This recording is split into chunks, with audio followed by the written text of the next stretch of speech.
Welcome to CIO Leadership Live. I'm Lee Rennick, Executive Director of CIO Communities for CIO.com, and we're here right now at the CIO 100 Symposium and Awards, and I'm with Bob McGowan, Senior Vice President and Chief Information Officer, Regeneron.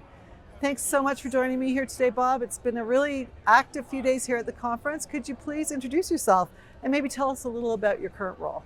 Yeah, absolutely. It's great to meet you, Lee. So Bob McGowan, I'm CIO at Regeneron Pharmaceuticals, and I've been in the role 6 years. My role there is now fairly traditional for CIO, but unlike the title, it's covering things from data to transformation to now technology, so it's a pretty all-encompassing role. I actually joined the company prior, so I was promoted to CIO from within Regeneron, which has its advantages, Right. some disadvantages. Right. But having run the infrastructure, we had started on a whole modernization program. So going in as CIO, I was really able to pick up on that and move it forward. Yeah, and a lot of CIOs talk about the relationship they have with the C-suite, the other C-suite and the board of directors. So certainly it seems like you had that knowledge base coming into the company and then being put up into the role of the CIO. Yeah, absolutely. It definitely helped. And I think Regeneron's a founder-led organization. Right. They're still there, Right. doing a terrific job. Yeah. And it creates a culture, I think, where there's a little bit more risk-taking than other organizations I work for because of the science-based approach. And the whole approach is, you do well by doing good.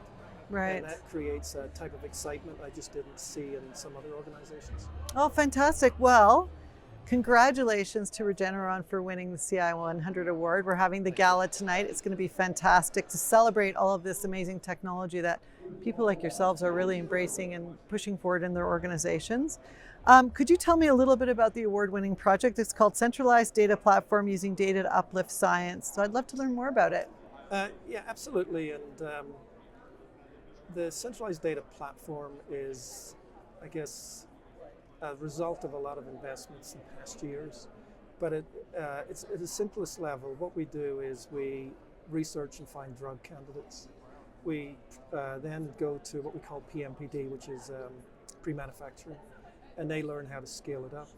But they then have to transfer it and do a tech transfer to manufacturing that is large scale. Right. And so there's a whole process from how you take it from research to the PMPD to what we call IOPS, industrial operations. And we have 12 FDA approved products. Right. So clearly this group know what they're doing. Yeah. But the opportunity arose to really go back and look at the process, look at how they engaged. And what this does, it creates essentially a data platform that takes all the data from those processes, provides it in a way that each person in the step of the process can get access to it. Yeah. And in doing that, we started to see that those groups sometimes spoke a different language. They talked about the same data, but in different ways. Right. The way they transferred data was legacy-based, PowerPoint slides, Excel. Yeah, yeah. Or you needed to know who to talk to. And so by capturing this data in the platform, we simplified that process and made it much smoother end to end. And the biggest success, to be honest, was bringing those individuals and subject matter experts together. And IT was then able to help them, empower them to put this program in place. Sounds fantastic. And, now, a lot of great outcomes as a result of this. Yes. And we're looking at other areas we can take it and grow it as well. It sounds fantastic, and congratulations. Thank you. Well, I do speak with a lot of CIOs. I interview them when we have roundtables, and we talk a lot about cloud and edge to cloud computing and just managing the data, right? Making sure it's in the right place. Sometimes, people are talking to me about bringing data back on-prem. I spoke to one person who said to me, we just don't do that at all because of the way our business has been structured. Right. But, I would love to learn sort of your process in looking at centralizing data and then, looking at that productivity and process. Any insights you could provide to other CIOs or tech leaders listening in? So not everyone might want to hear this, but it takes a long time. Yeah. And I mentioned earlier, I was helping modernize the infrastructure. Yeah. And a big part of that was actually transition to cloud. Right. So we took a native cloud approach and moved probably 60-70% of everything we do to cloud. but we did that very thoughtfully. So we identified what made sense to stay on premise. And then in the move to cloud, we also refactored it and redesigned it to make sure we took the benefits. Now, once you get it into the cloud, you suddenly realize that you can deal with much bigger data sets. You can connect the data. So Right. this idea of connected data comes into play. Mm-hmm. And so when you start building on that, and now in fact, this is our fourth CIO 100 award in 5 years. Wow. And when you go back and look at them all, the theme is data, data, Right. data, data. Right. And so the approach we took was we've got to have that data platform that is going to deal with all the ingestion, with the quality issues. We've got to present the data in the right formats to different groups. Some of them are working with research data, others are clinical data or manufacturing with regulatory requirements. Right. And build on that. But it's really going back and taking a very thoughtful approach to understanding what the process is, how it's being used, who's using it. And then the other aspect is be prepared to re-engineer, retire it and re-engineer it. Because the technology is moving so Right. fast and process is moving so fast that, as an example, we had an award for a high performance computer in the cloud. And since then, we have made adjustments to it, but it looks nothing like what it looked like 3 years ago. Right. And so you got to keep revisiting and also looking at how people are using it and deciding, is cloud still the answer, or does it make sense to bring it closer in and bring it back in-house?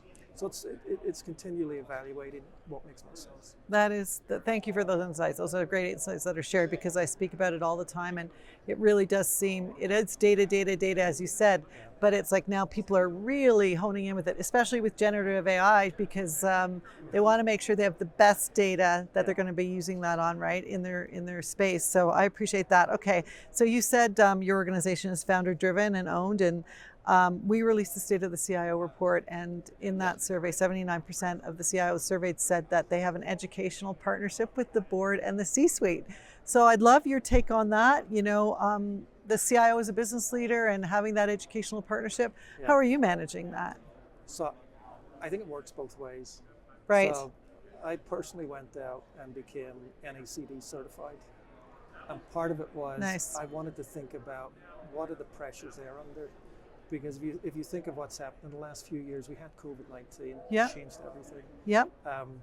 The SEC a few years back started putting much more rigor around things like cybersecurity.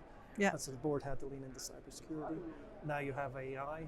And so just being able to understand how they're thinking about it helps me shape about how I message it.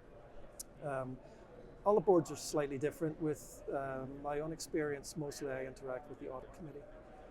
So they're very concerned about cybersecurity, so we do briefings on cybersecurity all the time. Some informal meetings, some outside. They're very interested in AI, and we use AI a lot. I think sometimes with generative AI, people feel that it's only 2 years old, but it's been around a long time. But there is a lot of interest, so we are doing more presentations and more updates, some formal, some informal. But I think as a CIO, you have to put yourself in their shoes. Yeah. And I think the risks to board members has increased. And now providing that oversight is can be really challenging in such a dynamic world that we're in today. Yeah, and I love the idea that you got your certification. I think that's one thing I have not heard a lot of. So for anybody listening in, it probably really impacted on how you view their roles. Yeah, and it was partly because at times you get frustrated. Right. No, you're thinking, where are these questions coming from? Right. And so just being able to step in their shoes a little bit, it helps. Yeah, I really admire that. All right. Well, you did say you're using generative AI a lot. Yeah. You know, and when I speak to CIOs, some are using it mainly internally for productivity within the business. And certainly you've done that. And I would just love to learn about what you're seeing for like trends into the end of the year and then maybe into 2025. So we're using AI a lot, generative not so much. Right. But our approach to generative is we believe there's a lot of value in it, but the value is very different based on the industry you're in. Now our Chief Science Officer, George, has made the comment that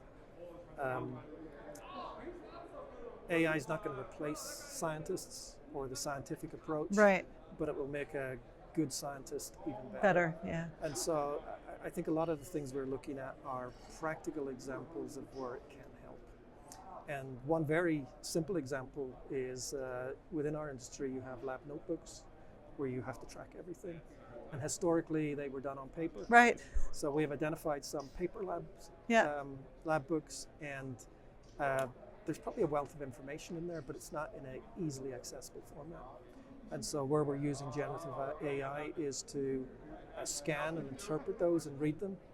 And it's dealing with sort of handwritten notes, it's dealing with pictures and sketches, but it's presenting it in a format now that we can now expose that to many others and capture it. And while the generative AI maybe doesn't understand it all, it's able to tag it in a way that others will be able to come in and look at it and see if there's value. Yeah, that's really interesting. So it's looking at historic data and improving that for resources for the whole company. Absolutely, and I think this is where the combination of cloud, big data, and bringing it together Yeah. is allowing you to go back and look at data in the past that you may not have seen correlations with. Right. And we saw that actually with the PMPD IOPS situation. We took 10 years of their historical data, and that historical data is now through ML. They're identifying traits or indicators that actually help influence some of the things we're doing today. So there's a huge amount of wealth in that historical data. Yeah, and I mean, I was talking to the CTO of Open Door, Raji Subramanian, and she was talking about organizations, like their organization uses ML, has used a lot of ML, and now they're saying this is a great opportunity to add this addition of the Gen AI to create more efficiencies with the data and understand the data a little bit better. But answering your question about where we are now, Yeah.